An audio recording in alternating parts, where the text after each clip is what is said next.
की शान है आप, पाकिस्तान की जान है आप, पाकिस्तान की पहचान है आप, पाकिस्तान के कप्तान हैं आप, पाकिस्तान के खान हैं आप, इमरान खान हैं आप।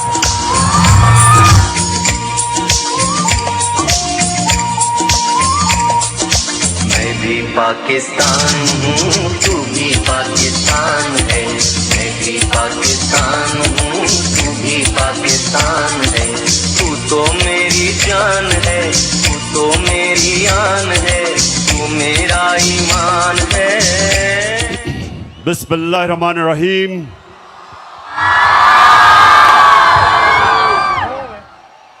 इय्याका नअबुदु व इय्याका नस्तईन। मेरे गुजरात के बाशऊर पाकिस्तानियों,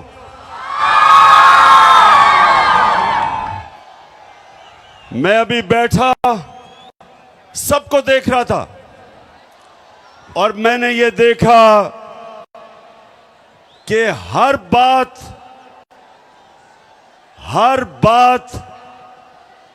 जिसके अंदर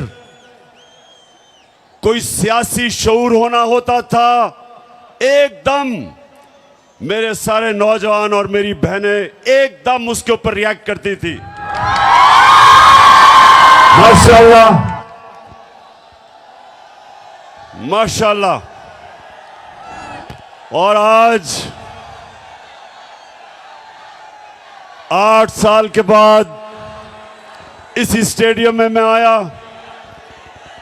और 8 साल पहले मैं समझता था कि बहुत बड़ा जलसा है, लेकिन आज माशाल्लाह आपने सारे रिकॉर्ड तोड़ दिए। शुक्रिया।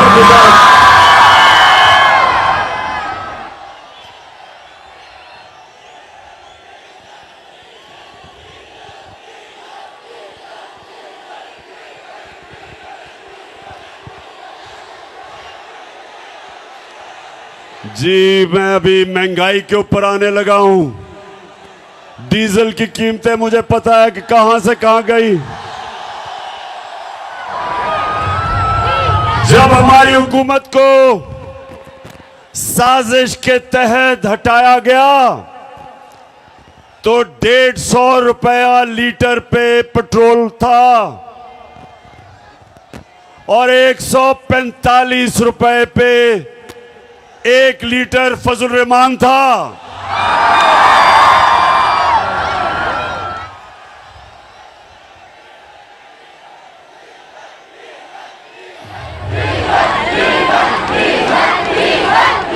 और ठीक कहते हैं नौजवानों, जब डीजल महंगा होता है सब कुछ महंगा हो जाता है। ट्रांसपोर्ट महंगी हो जाती है, जनरेटर महंगा, बिल ज्यादा आता है किसानों का, हर चीज महंगी होती है जब फजल रहमान महंगा होता है। अच्छा गुजरात, अब जरा थोड़ी खामोशी से नौजवानों, अभी मैं डीजल पे बाद में आऊंगा, यानी मजीद डीजल पे बात करने के लिए बाद में आऊंगा। अच्छा अब सुने नौजवानों, अल्लाह ने संजीदगी से सुननी है बात मेरी, क्योंकि मैं नौजवानों आपके लिए खास तौर पे मैं अपनी कौम को हकीकी आजादी के लिए जगाने की कोशिश कर रहा हूं और मैं अल्लाह का शुक्र अदा करता हूं कि उसने मेरी कौम को जगा दिया है, बेदार कर दिया है। कौमों को इश्यूज का समझ आ गई है, कौमों में शऊर आ गया है और पहले शऊर आता है और उसके बाद इनकलाब आता है और इनकलाब हकीकी आजादी का, जो इंशाअल्लाह हमारी कौम को उधर लेके जाएगा जो हमारे अजीम नजरियाती लीडर इल्लामा इकबाल की सोच थी। एक गैरतमंद खुदार कौम, अपने पैर पे खड़े होने वाली कौम, जब दुनिया में बाहर जाए हरे पासपोर्ट की दुनिया इज्जत करे। इंशाल्लाह एक वक्त आएगा, और नौजवानों बड़ी ख्वाब देखा करो, बड़ी सोच रखो। एक वक्त आएगा और अल्लाह मैं तेरे से दुआ मांगता हूं कि वो वक्त आए कि जब मेरा पाकिस्तानी दुनिया में जाएगा तो दुनिया कहेगी कि वो देखो पाकिस्तानी आ रहा है। ये ऐसे होगा। और नौजवानों सुनो मेरी बात, इंसान वो बड़े काम करता है जो बड़ी ख्वाब देखता है। वो इंसान ऊपर जाता है जिसकी बड़ी ख्वाब होती है। अगर मैं अच्छा, अल्लाह ने क्रिकेट में कामयाबी दी थी तो इसलिए कि मैं बाकी खिलाड़ियों से बड़ी ख्वाब देखता था।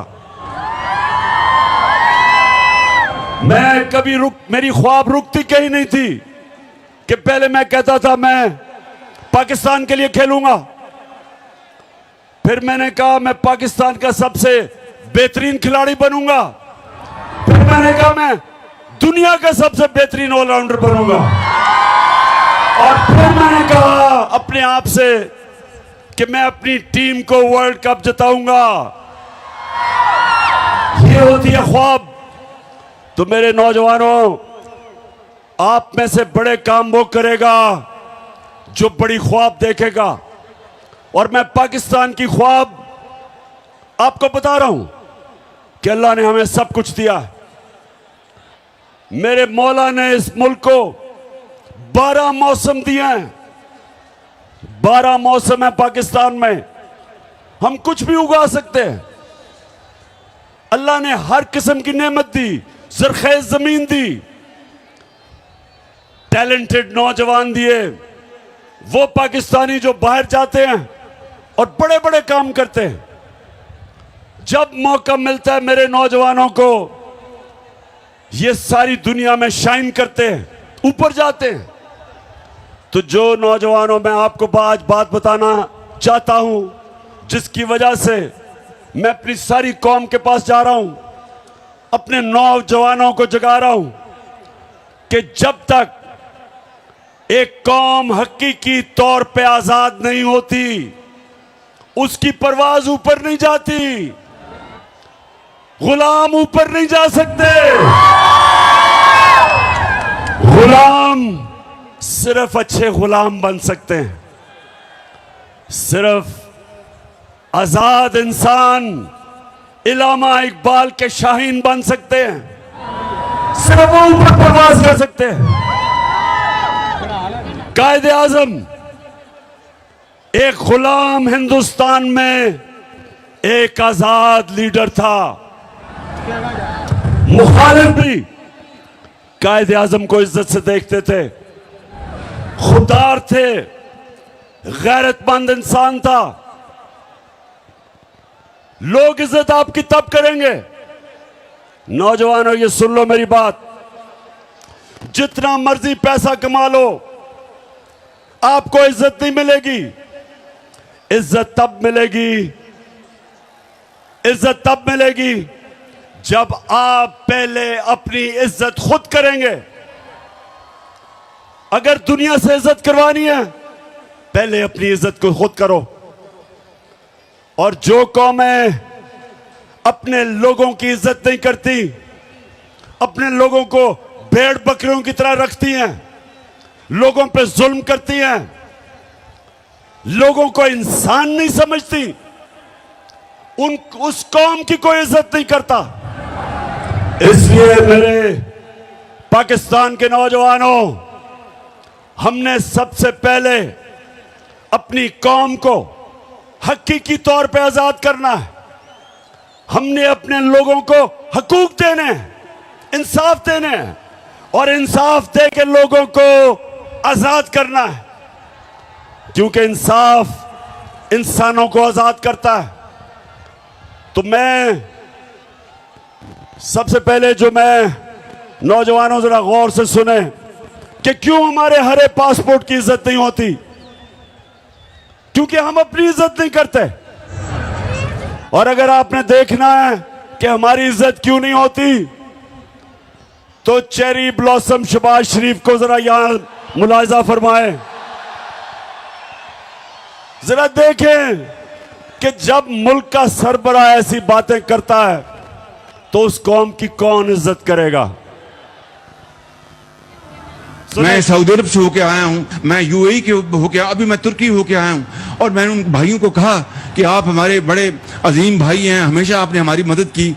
और मैंने यही कहा, जब मैं आया हूँ तो आप समझेंगे शायद ये मांगने आया है। मैं मांगने नहीं आया, लेकिन मजबूरी है। हमारा जिस तरह माजी में 75 साल में आपने हमारा हाथ बटाया है, कुछ अर्सा आप हाथ बटा। मैंने कहा मैं वादा करता हूँ कि इंशाअल्लाह हम पूरी कौम हम मिलकर दिन रात मेहनत करेंगे, पसीना कराएंगे। तो गुजरात और मेरी अब बहनें इतनी तादाद में आई हैं, आपको भी मैं खुशामदीद कहता हूं। अब मुझे सवाल का जवाब दे। अगर कोई आपको ऐसे कहे, अभी जरा आप जाएंगे बाहर, मांगने वाला आएगा, कहेगा जी मैं मजबूर हूं, यही कहेगा ना, मैं मजबूर हूं, या कहेगा जी मुझे पैसे थोड़े दे दो, मैं वापस कर दूंगा बाद में, और आपको पता है वो नहीं वापस करेगा। तो ये जब आपके मुल्क का सरबराह कहता है जी मैं तुर्की गया, मैं यूएई गया, मैं सऊदी अरेबिया, मैं पैसे मांगने गया, तो नौजवानों इसलिए मेरी बड़ी गौर से आपने बात सुननी है। हम एक अजीम कौम है और हमने उस उज़्मत पे पहुंचना है, लेकिन उससे पहले हमने अपने आप को आजाद करना है। कुरान में अल्लाह कहता है मैंने इंसान को अपनी सबसे अजीम मखलूक बनाया है।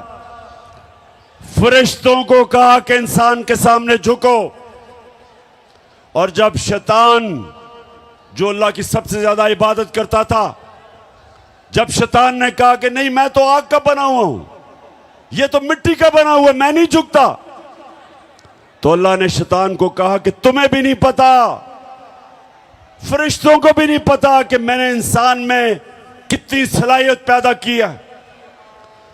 तो नौजवानों, आप में से भी ज्यादा लोगों को नहीं पता कि आप में अल्लाह ने कितनी सलाहियत दी है। आप सब में, आप अल्लाह की सबसे अजीम मखलूक हो। आपको कोई जरूरत नहीं कि आपके मुल्क का सरबराह जाके भीख मांगे। एक खुददार कौम कभी किसी के सामने हाथ नहीं फैलाती। एक खुददार आदमी भूखा मर जाता है, लेकिन इंसान के सामने हाथ नहीं फैलाता। तो गुजरात नौजवानों, मैं आपसे और भी बातें करूंगा, लेकिन मैं आपकी तरबियत भी करूंगा, क्योंकि मैं चाहता हूं कि आप सब मेरे साथ तैयारी करें। यहां हमने एक हकीकी आजादी की तहरीक चलानी है, और उसमें सबसे पहला काम क्या करना है, हमने इस मुल्क का इंसाफ का निजाम, एक इंसाफ का निजाम ठीक करना है कि यहां ताकतवर जो जुल्म करता है कमजोर पे, हमने कमजोर को तहफ़्फ़ुज़ देना है और आजाद करना है। तो नौजवानों, इसके लिए आपने सबने मेरे साथ निकलना है, क्योंकि इस वक्त हमारी हुकूमत एक इंपोर्टेड हुकूमत, जिसका ये इंपोर्टेड वजीर आजम आपने देखा था, चेरी ब्लॉसम, उसकी सबसे बड़ी कमाल यह है कि वो जूते बड़े अच्छे पॉलिश करता है, और वो बूट खास तौर पे अच्छी तरह पॉलिश करता है। जितने बड़े बूट उतनी अच्छी पॉलिश। तो आपने इसलिए मेरे साथ निकलना है कि ये बैरूनी साजिश के तहत चोरों का टोला हमारे ऊपर मुसल्लत किया गया। ये थ्री स्टूजेस जो हमारे ऊपर मुसल्लत किए गए, क्योंकि ये बड़ी अच्छी तरह अपने बैरूनी आकाओं के जूते पॉलिश करते हैं, इसलिए मुसल्लत किए गए। इमरान खान उनको इसलिए गवारा नहीं था क्योंकि वो कहता था एब्सोल्युटली नॉट, और वो किसी की गुलामी मानने के लिए तैयार नहीं था। और वो जो इस मुल्क की फॉरेन पॉलिसी बनाना चाहता था वो अपने लोगों के लिए थी। तो अगर मैं रूस मुझे सस्ता तेल दे और 40% कम कीमत पे या 30% कम कीमत पे अगर रूस तेल दे तो मैं क्यों ना लूं, क्योंकि मैं अपने लोगों को सस्ता पेट्रोल और फजल रहमान बेच सकता हूं। तो क्यों ना लूं मैं। अगर साथ वाला मुल्क जो हमारे साथ आजाद हुआ था, अगर हिंदुस्तान रूस से 40% कम कीमत पे तेल खरीद सकता है, तो बताओ मुझे गुजरात हम क्यों नहीं ले सकते। और दूसरी चीज ये भी सुन लो, हमारे पिछले जो मिलिट्री डिक्टेटर था उसने अमेरिका के सामने घुटने टेके और अमेरिका की जंग में शामिल हुआ, और 80,000 मेरे पाकिस्तानी उस जंग में कुर्बान हुए, अमेरिका की जंग में।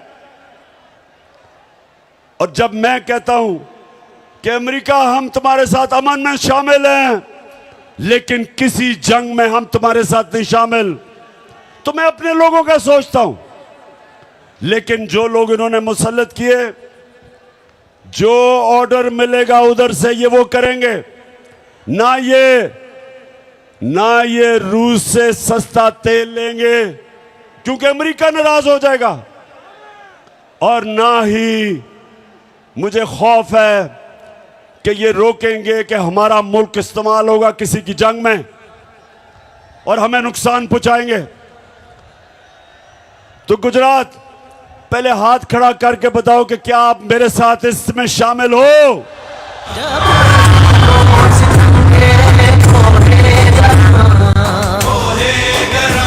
रूई की तरह उड़ जाएंगे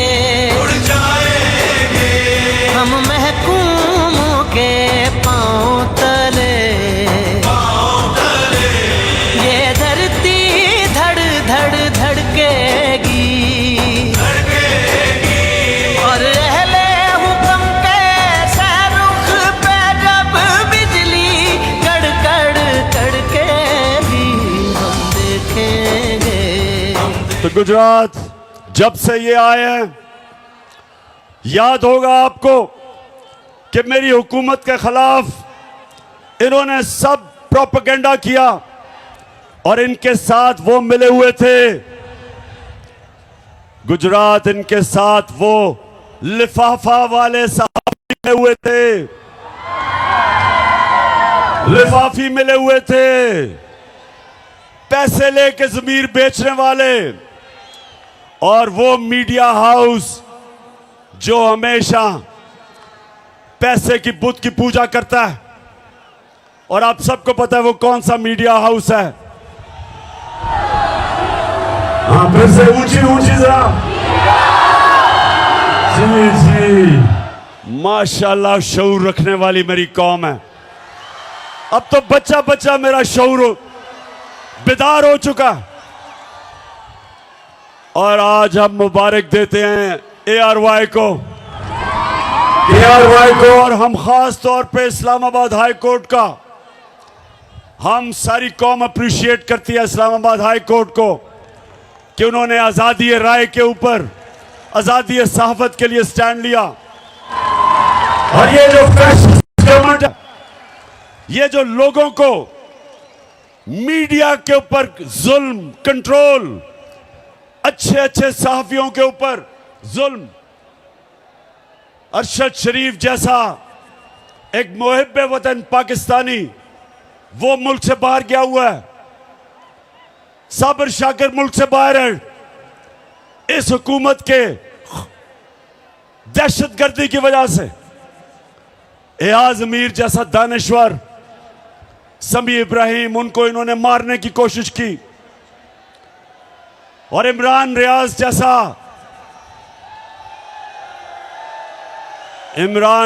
जैसा बाज़मीर सहाफी, उसको जेल में डाला, ARY को बंद किया, बोलने जब दिखाना शुरू किया उसको बंद किया।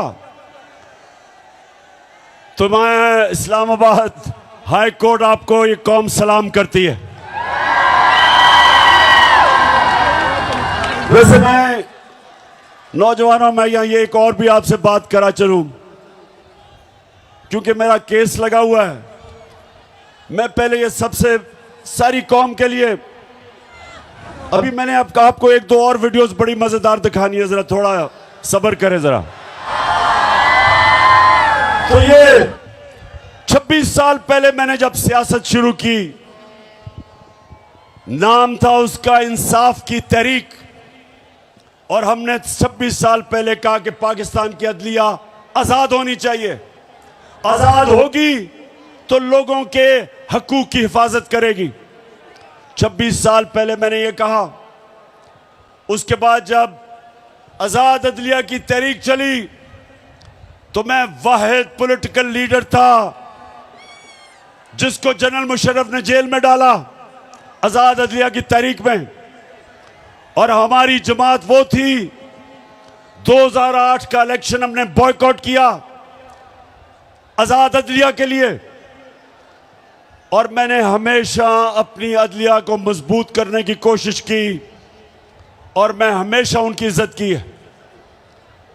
और ये जो नून लीग आज कह रही है अदलिया को कि इमरान खान के खिलाफ एक्शन लो, नून लीग शर्म से डूब जाओ।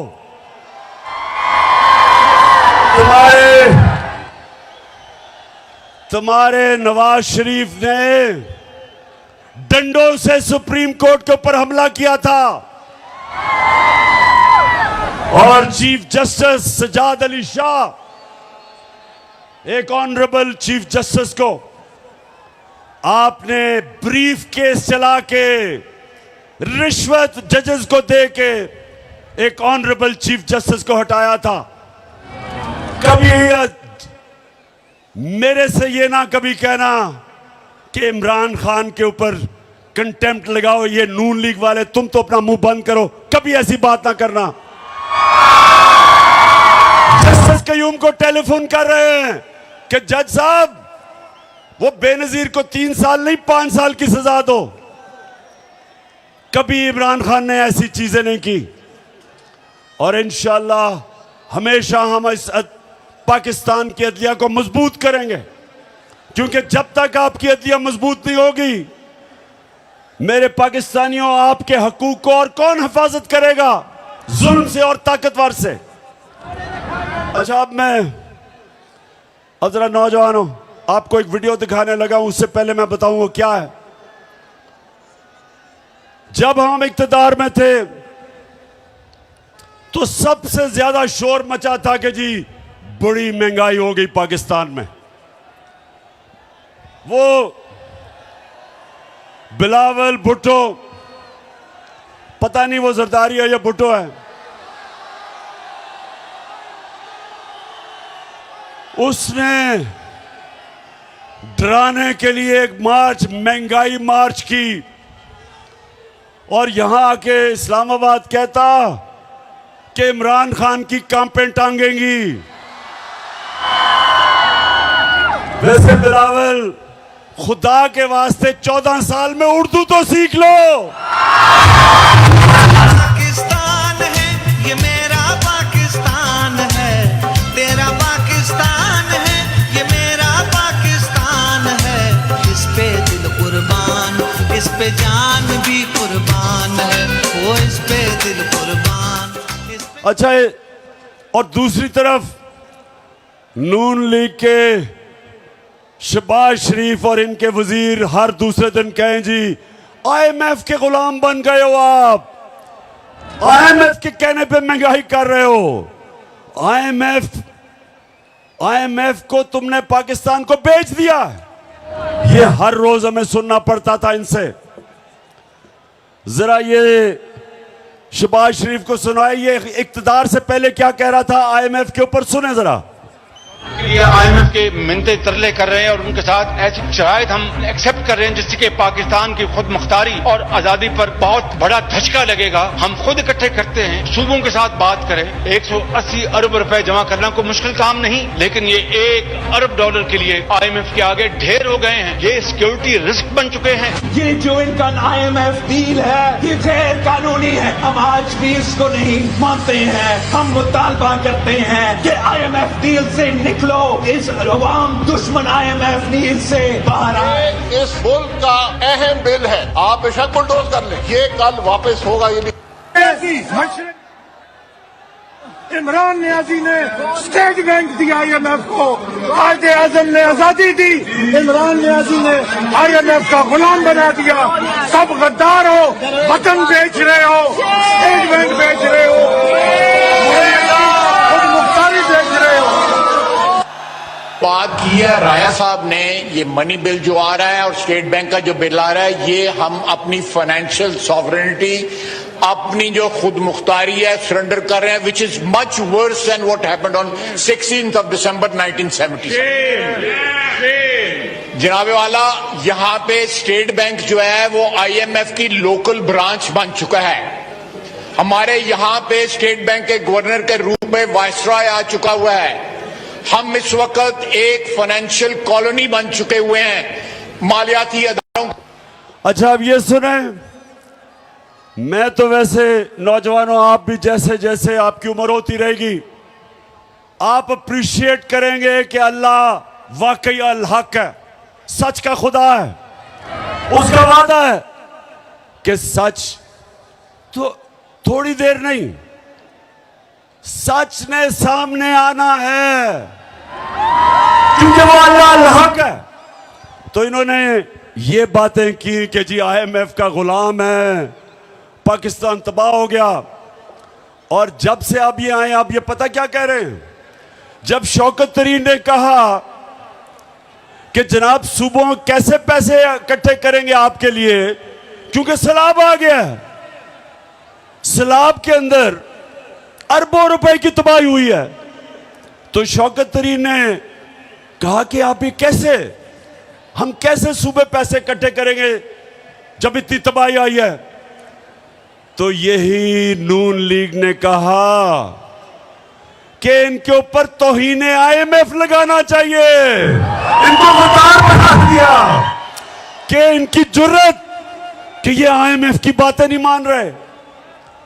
ये सुने कि ये होते हैं मुनाफिक।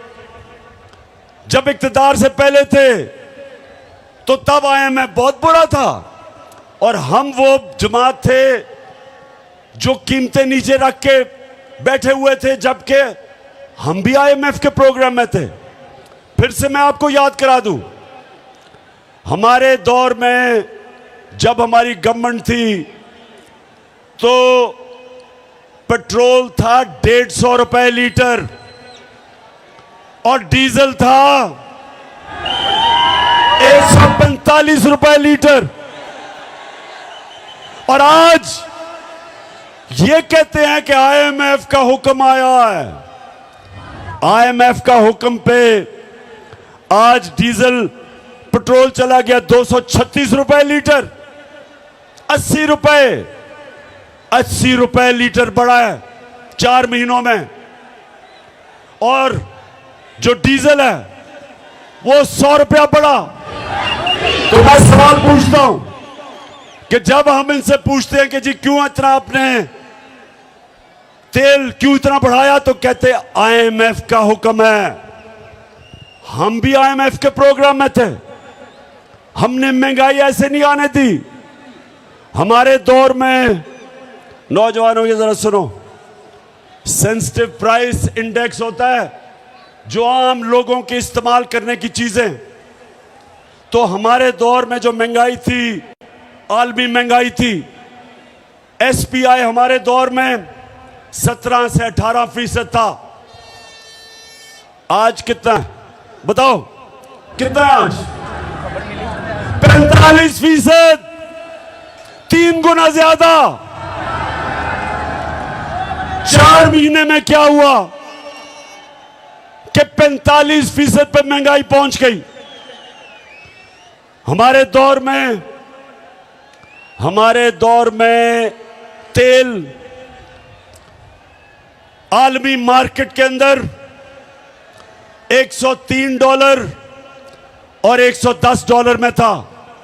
फिर से सुन लो, हमारे दौर में 103 से $110 पे तेल था आलमी मंडी में। आज $96 है तेल। आज $96 है, उससे कम है। तो आज पेट्रोल और डीजल इतना महंगा कैसे हो गया? हम भी IMF प्रोग्राम में थे। आज इतनी महंगाई कैसे हो गई? इन्होंने तो सारी हमारी हुकूमत के खिलाफ प्रोपेगेंडा महंगाई पे किया था। आज लोगों से पूछे बिजली के बिल, हमारे दौर में 18 रुपए यूनिट बिजली थी, उसको भी हमने 5 रुपए पे सब्सिडाइज किया था। आज बिजली 36 रुपए यूनिट है और टैक्स लगा के 50 रुपए तक पहुंच जाती है। बिजली के बिल आए आपके घरों में? बताएं, आए बिजली के बिल? बिजली के बिल आए तो मुझे बताएं कि साथ आपने डिस्प्रिन रखी हुई थी सरदर्द बचाने के लिए। ये है आज जो बाहर से हमारे ऊपर इंपोर्टेड हुकूमत जो लेके आए थे। ये इसलिए नहीं आए थे महंगाई कम करने के लिए, ये आए थे अपने करप्शन के केसेस खत्म करने के लिए। खुदा के काबे से सब बुत उठवाए जाएंगे, हम रहले सफा मरदूदे हरम मसनद पे बिठाए जाएंगे, सब ताज उछाले जाएंगे, सब तख्त गिराए जाएंगे, हम देखेंगे। तो ये गुजरात, ये महंगाई कम करने नहीं आए थे, ये अपने करप्शन के केसेस वो खत्म करवाने आए थे। पहले जनरल मुशर्रफ ने इनके केसेस खत्म किए, NRO दिया 2008 में। तब इन्होंने अरबों रुपए की चोरी की थी, शरीफ और जरदारी खानदान ने। उसने केस माफ किए, जबकि वो कर नहीं सकता था क्योंकि पैसा तो आपका था। गुजरात फिर से समझ जाओ, चोरी और करप्शन में क्या फर्क है? चोरी होती है जो आपके घर में कोई आके चोरी करे, मेरी कोई घड़ी चोरी कर ले, मेरे घर से पैसे लूट ले, ये इसको चोरी कहते हैं। करप्शन होती है जब कौम का पैसा चोरी होता है, जो पैसा आपके स्कूलों पे, अस्पतालों पे, सड़कों पे, गुर्बत कम करने पे, सब्सिडी देने पे, जो पैसा आपके ऊपर लगना होता है वो इनकी जेबों में चला जाता है, वो मुल्क को नुकसान पहुंचाता है। और जब मुल्क के सरबरा, प्राइम मिनिस्टर, वजीर चोरी करते हैं, मुल्क तबाह हो जाता है। तो गुजरात, हमारी जंग इंसाफ की, जब इंसाफ आएगा तो चोरी खत्म होगी, करप्शन खत्म होगी। और इसलिए हमने सबने मिलके इस इंपोर्टेड हुकूमत के साथ अब तैयारी करनी है, एक तहरीक चलानी है। और जब मैं कॉल दूं आप सबने निकलना है।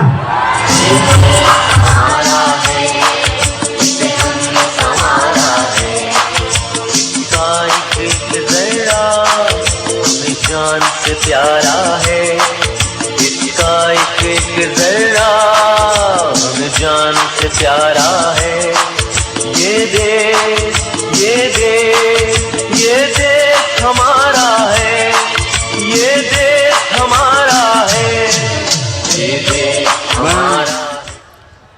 मैं इस हुकूमत को आज खबरदार करना चाहता हूं।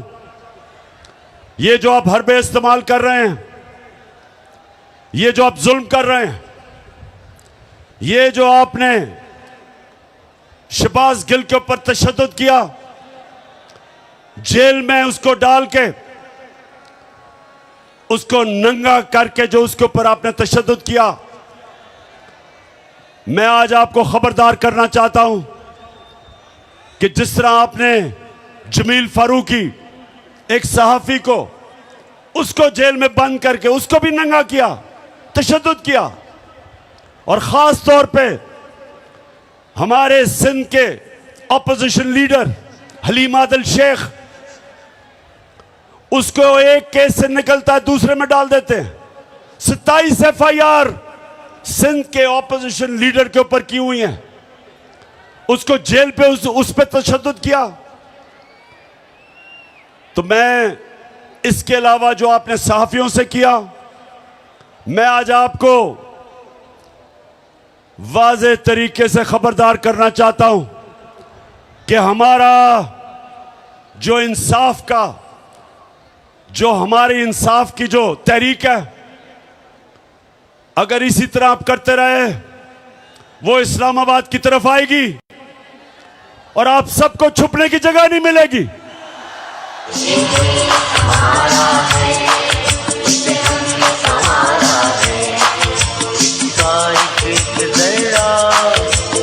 जान से प्यारा है, इसका एक जरा हमें जान से प्यारा है।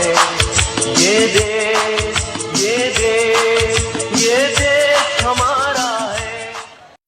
तो मेरे नौजवानों, सब तैयार हो जाओ कि हमने जुल्म का मुकाबला करना है।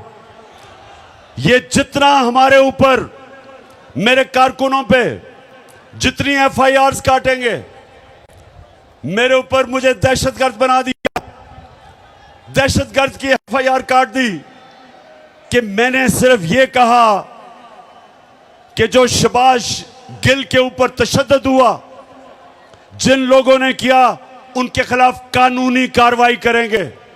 इसके ऊपर मेरे ऊपर दहशतगर्दी का इन्होंने दफा लगा दी। जो मर्जी आप करें, ये मैच का वो वक्त आ गया है। 20 साल क्रिकेट की ग्राउंडों में मुकाबला करने के बाद ये मेरा तजर्बा है कि आज जो हमारा मुकाबला है इन चोरों से, वो मैच का वो वक्त आ गया है कि PDM आप सब जो मर्जी कर लो, अब आप जीत नहीं सकते। फिर से तू डट जा, फिर से वो बल्ला घुमा।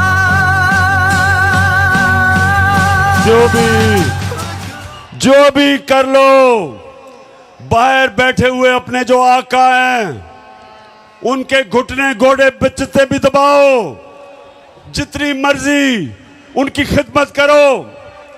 ये तुम मैच अब नहीं जीत सकते। मैं जितने भी हमारे सैलाब से मुतासरीन लोग हैं, सारे पाकिस्तान में, गिलगित बल्तिस्तान, आज़ाद कश्मीर, पख्तूनख्वा, DG खान खास तौर पे, और राजनपुर डिस्ट्रिक्ट पंजाब की और सिंध की ज्यादातर डिस्ट्रिक्ट्स मुतासर हैं, और बलोचिस्तान।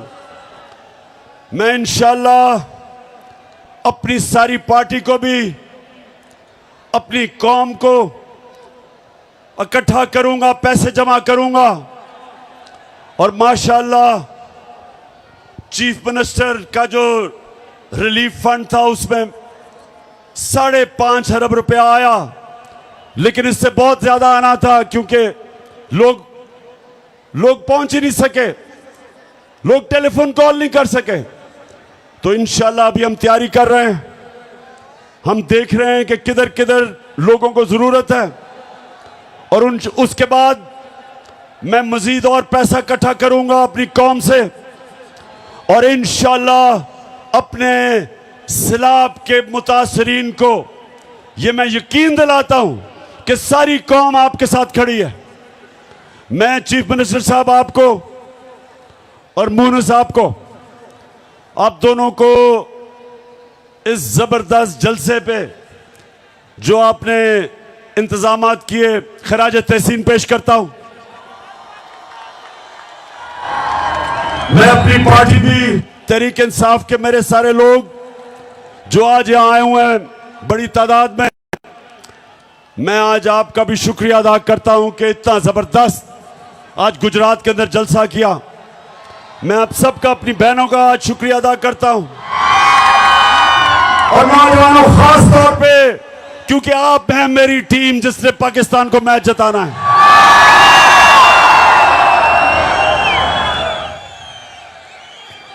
मैं अपने सारे स्टेज के ऊपर एमपीज, एमएनएज, सबको, सारे आपकी सारी फैमिली को, चौधरी साहब, अपनी टीम को, आज मैं सारों को इस शानदार शाम के और जबरदस्त जलसे का आप सबको खराज तहसीन पेश करता हूं। अब गुजरात, मैं इंशाल्लाह कल सैलाब वाले इलाकों से शुरू कर रहा हूं, उधर भी जा रहा हूं, जलसे भी कर रहा हूं।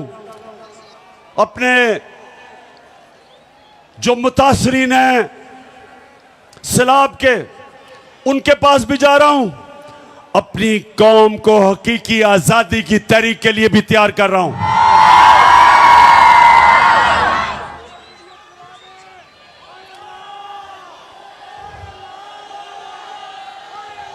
अच्छा, तैयार हो आप? तैयार हो तहरीक के लिए? माशाल्लाह माशाल्लाह। गुजरात, मैं आज आप सबका दिल से शुक्रिया करता हूं। पाकिस्तान जिंदाबाद।